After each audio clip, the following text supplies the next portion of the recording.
Hi guys, I'm Renegade here. How's everybody doing? Welcome back to another review, guys. As promised, as always, finished my books this week, uh, and hope everybody had a good Easter. Um, and as promised, as I told my bro, I would wear my belated birthday present that Blue Goblin got me. Love you, bro. Let me show it off to you guys. You can see here, he made this for me, custom made. Got my Cyrillic name on the front, but check the back out. It has my last name and the year I was born on the back, if you could see that. So thank you again for the gift. I love it.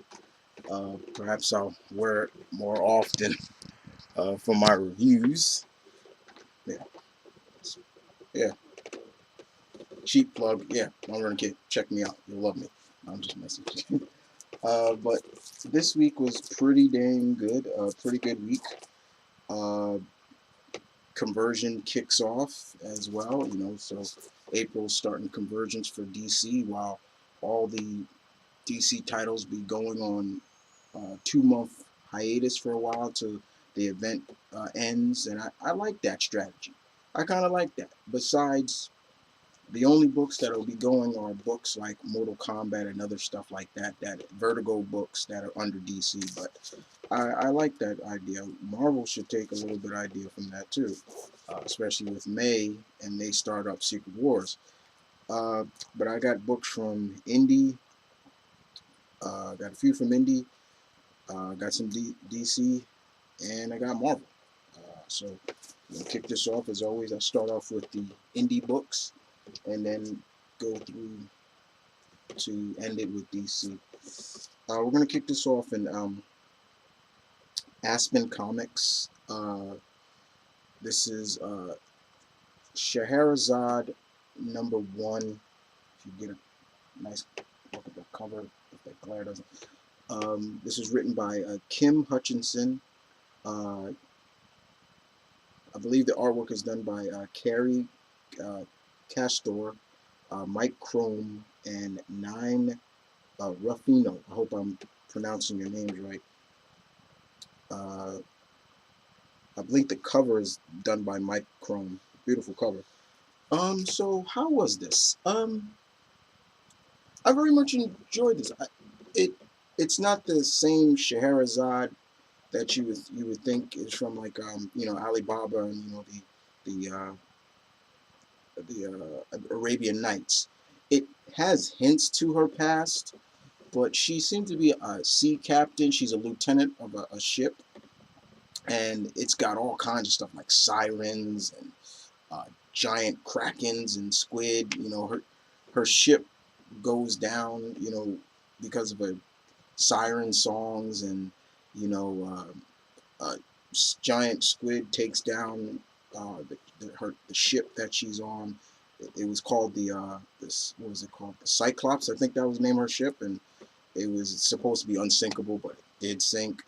They had giant bats on their ship that actually allowed them to fly away. I thought that was really interesting. It feels a lot of fantasy, and I'd say a little bit of steampunk in there. Um, Very interesting indeed. I like the character. We get a good sense of what this Shahrazad is like, and how she respects her captain, and the captain respects her back. Not all of the crew feels that she is, how can I put it? Um, uh, in a sense, they don't feel that she has earned her rank. Some of them kind of under her do like, oh yeah, she's just the captain's skirt. Almost in a sense, yeah, she's just the captain's pussy. So yeah, get that, things like that. But nah, some of them are like that. Um, this was a very interesting thing. What happens at the end? Oh my god! But I'm interested to read more of this. This was good. I haven't read a lot. I haven't gotten a lot of Aspen comic books in a while because the series that were going on were only like mini series and things like that. But this was very interesting indeed. Shahrazad #1. Check it out if you like. Let's move on to Dynamite with Legendary uh, Green Hornet #2. This is the steampunk Green Hornet and Kato. This is just continues to get better and better. I love the vibe of how Hornet and Kato interrogate two gang leaders. I thought that was really interesting, trying to figure out who is running this one gang.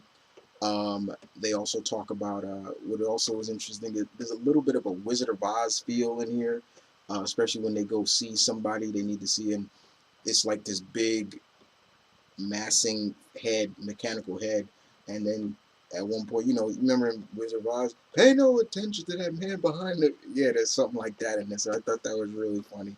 But this was good. This was really good. It continues to be very entertaining. Um, Kato and Hornet are cracking jokes in this when they're fighting people. I thought it was funny. This was good. We move on to Valiant Entertainment, Exo Man of War, #35. This is the story arc of this is the Dead Hand story arc. Ooh, man, Robert Venditti continues to shine with this title. The Elric does all he could to save the Vine's planet. Unfortunately, even with the power of the armor, the Exo Man of War armor, he can't stop the the the maniacal being known as Dead Hand. And pretty much he knows that this battle has been lost. And the Vine, the people that you know that worship him and trust him, he knows that they have to get off the planet before he destroys it. This was very intense in terms of with the drama, especially just if you can feel what Alric is going through in terms of how much he feels responsible for the deaths, how much he remembers that he knows what this feels like in terms of you got to remember I think he's from the 8th century, so he talks a lot about the Roman Empire when they invaded my clan and things like that.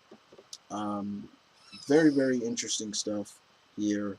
Looking forward to how this story arc ends, and will Alric be able to stop Dead Hand? This was good. All right, we move on to ZENESCOPE, and we're with Robyn Hood, #9.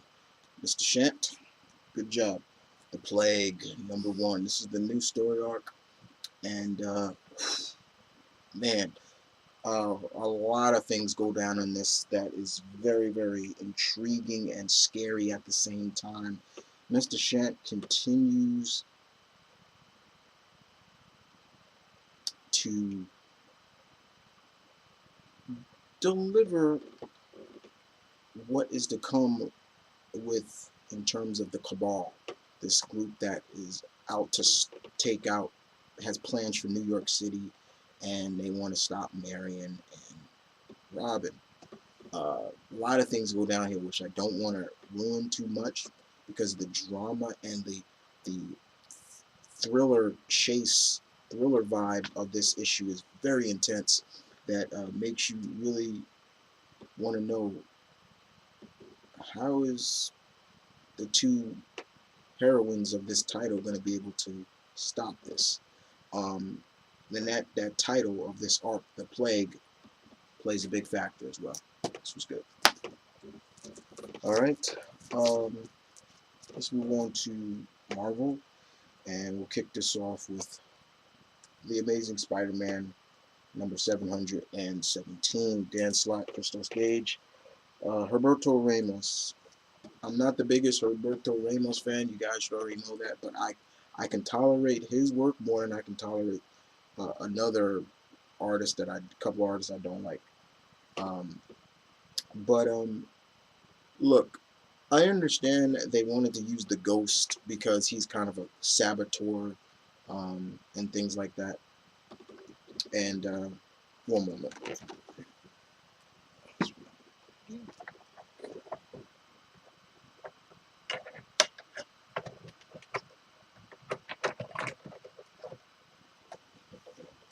Sorry about that. I understand they want to use the Ghost, and that's fine. You know, sometimes we would like to see villains that are more kind of rogues gallery of another hero make an appearance in someone else, another hero's book. You know, like let's say for example, let's have Green Arrow face the Joker one time. Maybe the Joker comes to Star City or Seattle, wherever he is now, and you know Arrow has to deal with the Joker. This kind of feels like this, but however, it just didn't kind of work in my opinion. The Ghost being there. Now I understand why they put him there. It's fine, but this was all right. This issue was pretty decent. I didn't really care for the Black Cat stuff.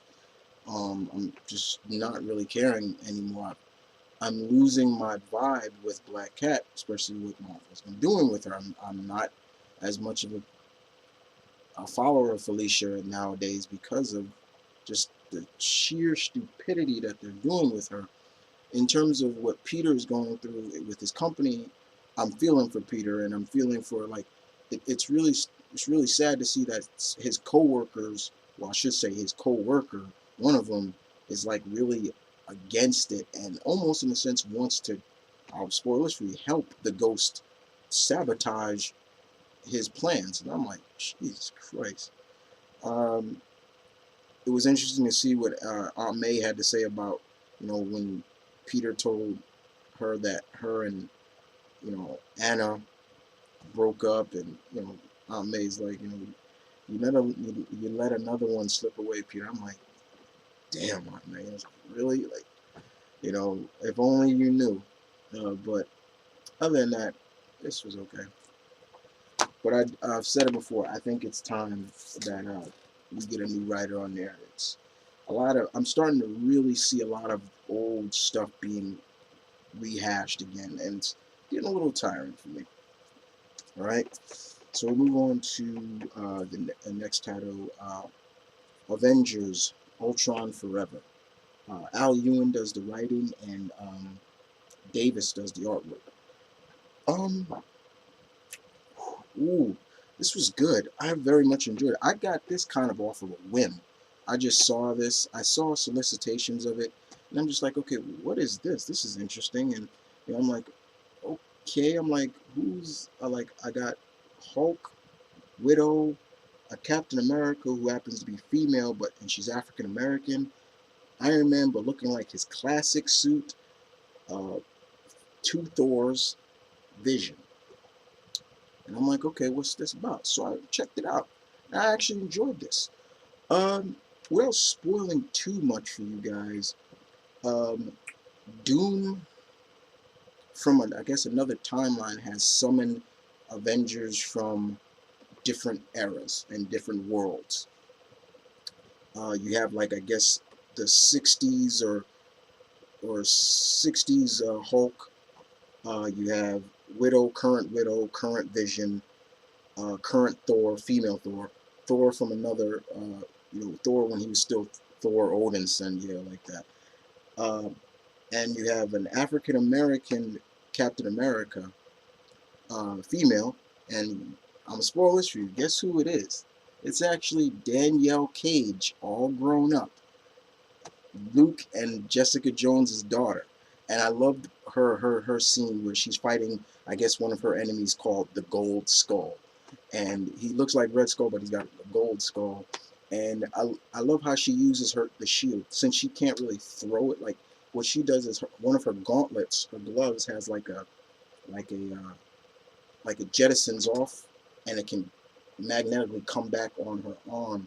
And I love how one of the guys was like, "Oh, she's defenseless now, shoot her," and she was like, you forget the one thing, you guys are really stupid. Like, I'm paraphrasing here, but she says, just because I lost the shield, you forget my daddy was Luke Cage, and he was unbreakable.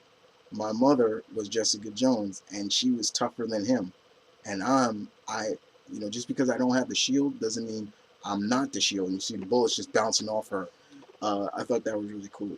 Now, the Iron Man here, I'm gonna spoil this for you, is actually Rhodey. When Rhodey was Iron Man for a while, but they are brought together by Doom, who may not be the real Victor Von Doom, because Vision, he knows, he's like, you're not really Victor Von Doom.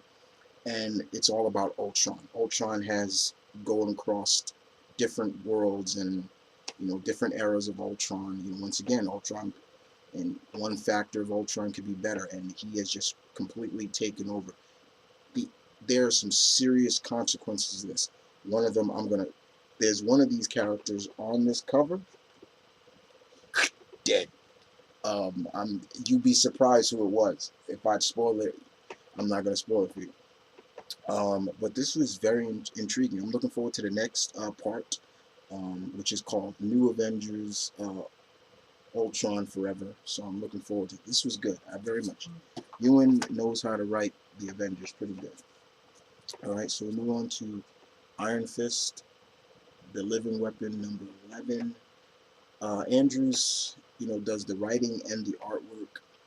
Let me see the cover. So it's Danny versus a god. He's facing, I think, the god of death or something, some god of death that his father, or who has the face of his father, brought from another world. And it's very intense, and it's really one because all this chaos and destruction is going on in New York. And I'm like, okay, all this destruction, where the heck is the Avengers and everybody? And they even mention it in here. They're like, where's the Avengers at? It's so funny. It's like all this stuff's going down in New York, and it's like, where are all the other heroes to help out? And it's so funny.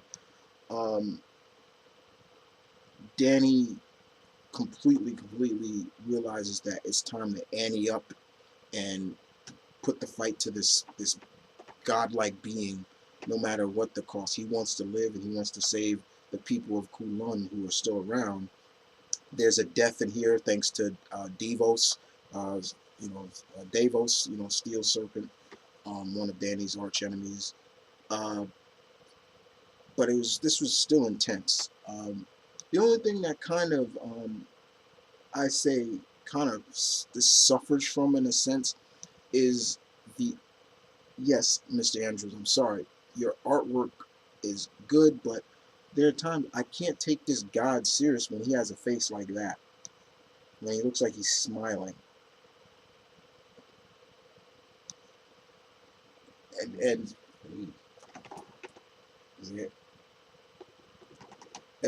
he's just constantly smiling and things like that. But your artwork is a little bit too cartoony-ish, and it makes... Wait, where is he? That being right there. That is odd. Yeah, your artwork is a little too cartoony-ish at times, but it doesn't hurt the book. It's just that sometimes it's hard, when you're doing the writing and the artwork. I get that, and some artists / writers do that. David Finch was doing that with Batman. Tony Daniels is doing that with Deathstroke. And I'm not saying that your artwork is bad, Mr. Andrews, but when I see Danny, sometimes he just looks a little too cartoony. But I still enjoyed it. Don't get me wrong. Iron Fist is one of my favorite Marvel heroes, so let's not get it twisted. All right, next up we have. Let me make sure.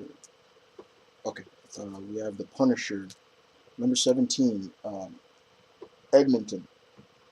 Ethan, and oh man, this continues to be good. In this issue, it's Frank in a confrontation with Sam Wilson, Captain America. After Frank was able to get the knowledge he was looking for from a corrupt politician who started everything in terms of blaming everything on Frank, and who really hired the Howling Commandos to come after him. There's a pretty decent fight, and Frank does his best. He's not trying to kill Sam. he's he realized that he can't be brought into justice, and he gives Sam evidence to prove that this politician is the one that started the riots in L.A. More riots in L.A. Things like that.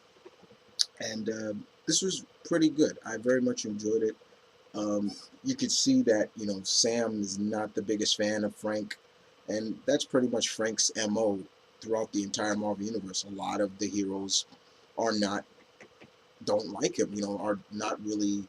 They don't buy his stick. They don't buy his how he goes about doing his job. There's only a few certain heroes that understand what Frank goes through, but Frank realizes that he's got the evidence. He gives the evidence to Sam that he hopes he can trust, but he knows he still has unfinished business with one of the major crime lords that he was looking for, and continues to be good. I'm glad that this series is still going on. And Edmondson, you do such a bang-up job with this series. Matter of fact, I said this for Mr. Wade. Since Mr. Wade is leaving Daredevil soon, I would love to see you pick up. I I would I would love to see Edmondson pick up Daredevil. Um, I think you can, because you do Punisher, you do Widow, you do Deathlock. You got 3 titles that you do for Marvel, and I'm reading all 3 of them, and all 3 of them are fantastic. So I would love to see you take on the Man Without Fear. I think you could do a bang up job with that. I'm plugging you, Mr. Edmondson. Yes, you should think about it. Next up, we have Spider-Gwen #3, Latour and Rodriguez. This was good, but I will agree with Blue Goblin as well. The whole uh, Adrian Toomes, the Vulture story arc is over. Thank you. See where Gwen moves on. Gwen really, this is some real heavy duty drama with father and daughter. The reason why I'm loving this series more and more is because it's reminding me of old school Batgirl. It so much feels like Batgirl, and it's uncanny, but I love the vibe of it. The only difference is that what if Gordon knew that Batgirl was his daughter? That's what this is more like. Um, and you just see the turmoil, the inner turmoil, and that Gwen is going through in this, and understanding why she continues to be Spider Woman, and what Captain Stacy is saying to her. He loves her, and she loves him, but she realizes that there's the reason why, because once again it comes full circle of why she is, because of Peter, the death of Peter. In this world, Peter Parker is dead. He died in her arms, and it's because of that the world blames her, is thinking she's a murderer. But this was really intense and good stuff. There is a confrontation between her and this world's Frank Castle. I'm not going to ruin what happens in that, but this was good, very good. Can't wait to see where they go on from there. And we move on to, yes, guys, I picked it up. The Uncanny Inhumans, Charles Soule, Steve McNiven.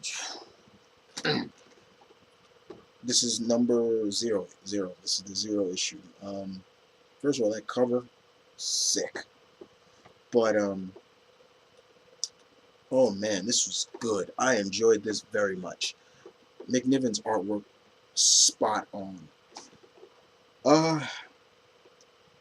Black Bolt is going around finding his fellow Inhumans that have not emerged from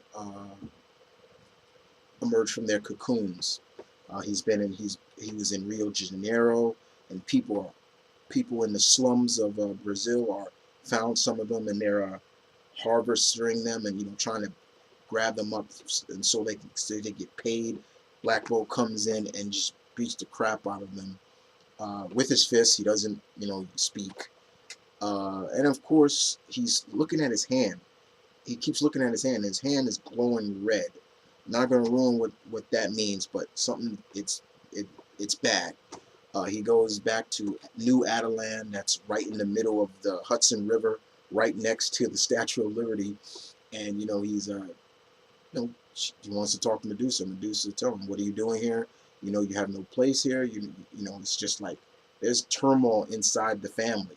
With mother, husband and wife, and Blackwell goes on to tell explains or gives an indication of why. Something to do with them two. I'm not going to ruin that.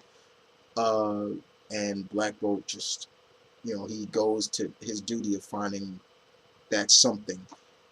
He does encounter another famous villain of the Marvel Universe. Not going to know who that is. But while he was trying to get to this person, while he was fighting off the opposition, once again, just showing how badass Black Bolt is, and just showing like what this guy does not have to, just a sheer little whisper. You literally see what he says. It's maybe small enough, but you can see what the text says.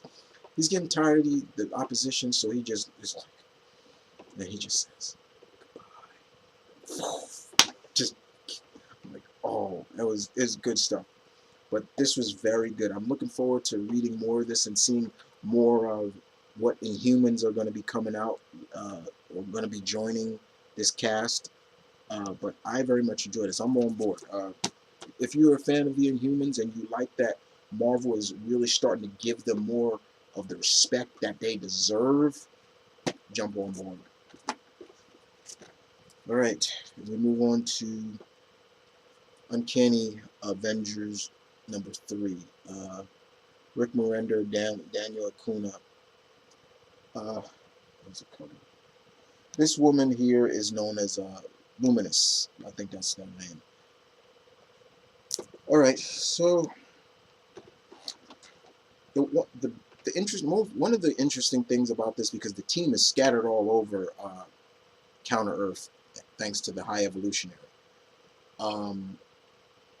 Sabretooth is like a hound that tracks down people, similar to what Rachel Gray was in her world.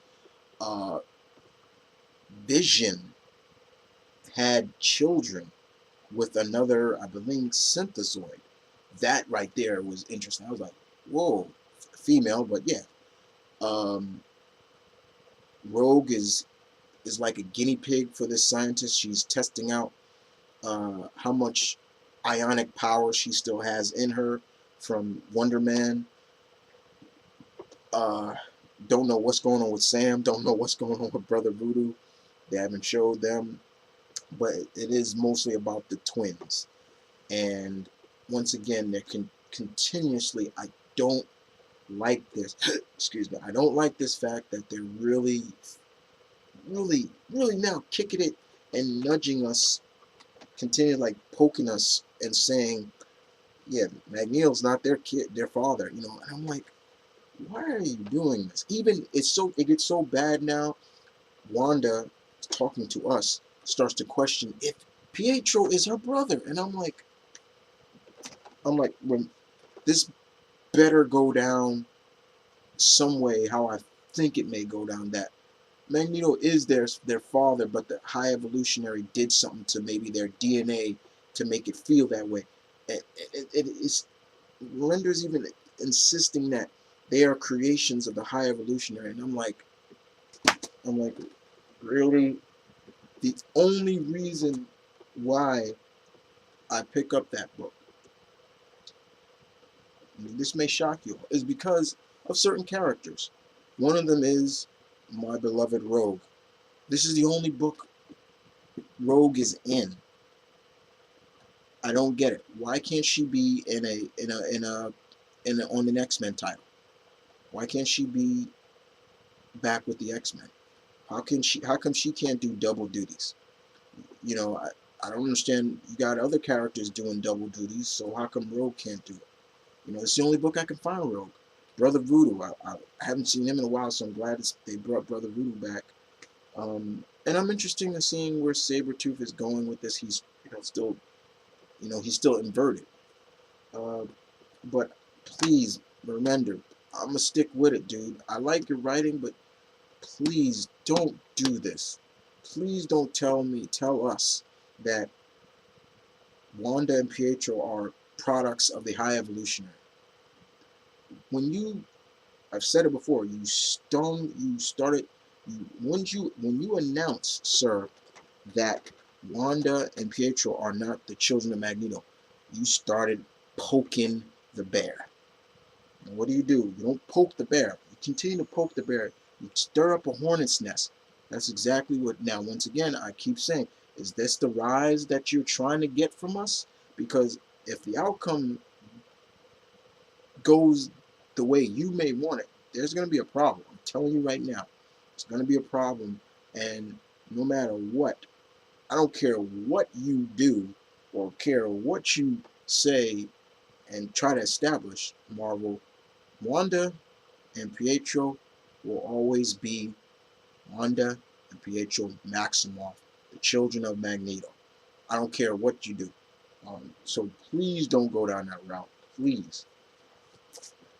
Uh, and I think I have, oh yeah, Punisher and I think Uncanny Avengers. No, Uncanny Avengers and I think on Spider-Gwen still have the codes for that. So if anybody wants it. So I'm going to go to the three DC titles I have. Let's start off with Convergence #0. All right, so here it is. First of all, Dan Jurgens doing the writing, and Ethan Van Shriver's artwork. This was a good setup. It's all about Brainiac and Superman. It's really interesting. I have to agree. Seeing Superman with a 5 o'clock shadow, like he hasn't shaved in days is funny. That's hilarious to me. Because I'm always known for Superman being clean cut, clean shaved, things like that. But it's interesting to see all the different incarnations, and different versions of Brainiac, and seeing all the different timelines and everything like that. I'm very much hoping Convergence delivers.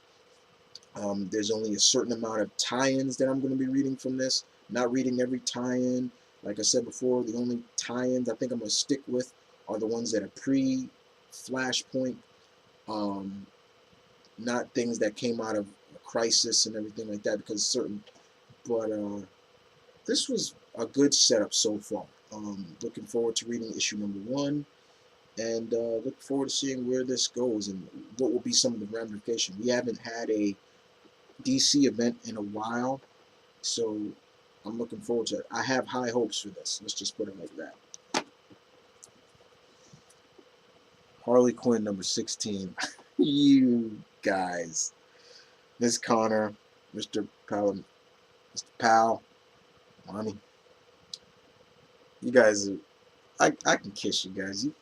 You guys just continue to make this book fun, and I am always eager to read this. Anytime, I know this is coming out, I'm always, gotta make sure I got Harley in my pull.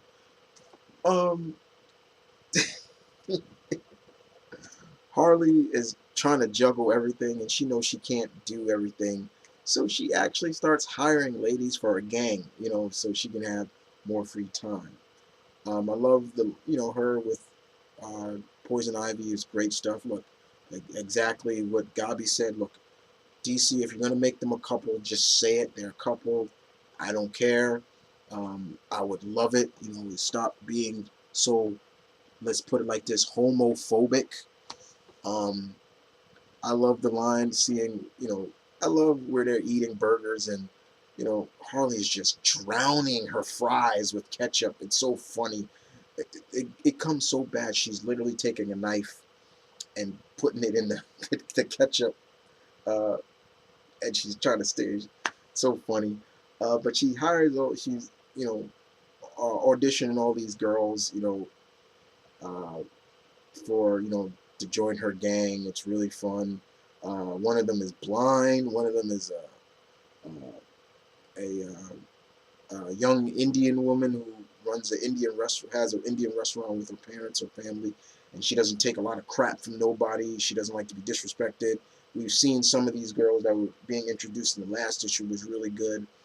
At the end of the issue, we get to see her newly found gang, and it's it's classic. You got females, you got some males in there, and I think you got some he/she's in there as well. I thought it was really interesting, but she loves it.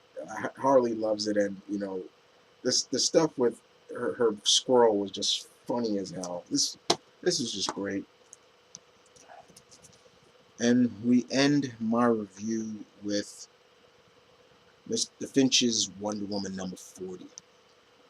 I wanted that 300 cover so badly, guys. Sold out. But in this issue,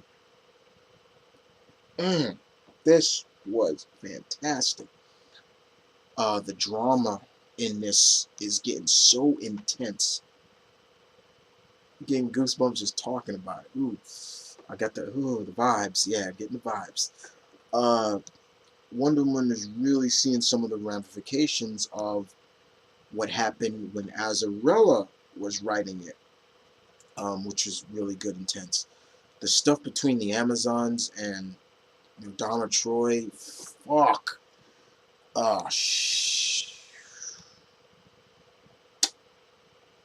You know right away that there's a storm coming, and two titanic forces are gonna collide. Diana and Donna, and there's gonna be some shit that's gonna go down in this. I don't want to spoil anything of what Donna does in this. It was just like, you got to remember, guys. I've been a Donna Troy fan since she was Wonder Girl. That's how far back I can go with her. And I've seen her grow from Wonder Girl into her own character. And I got to remember now that that's it. This is a different Donna Troy. This is a Donna Troy from another universe. I guess, yeah, we could say that. And she's different. But still, it's like, when you see your beloved characters, no matter what, they being introduced in a new universe, and you see them do some things that you know they're just like, it's like they ripped out your heart. And in this we see it. And the worst thing about it is now we gotta wait 2 months to the conclusion. But I like that, Mr. and Mrs. Finch. I like that y'all did that. It's like, yeah, you get us watering for more, and I like that. It's like you're at a restaurant and you order, let's say you see somebody, you look over and you see what they are, and they're like, ooh, that looks good. Let's say it's a great sirloin steak, and you're like, ooh, yeah, I want that. And your mouth is watering for that. And that's what you get right here. And you know how good that is. You're like, ooh, yeah, ooh, okay. And with this, we gotta wait 2 months to the annual for the conclusion of this story. And man, oh man, if I was given picks of the week, this is it. Yes, this was good. Continue to shine with that, Meredith. You're doing such a good job. Oh boy. Well, that is it, guys, for this week. Uh, I will see you guys next time with another review. Um, Follow me, guys. You won't be disappointed. You can follow me on my main channel.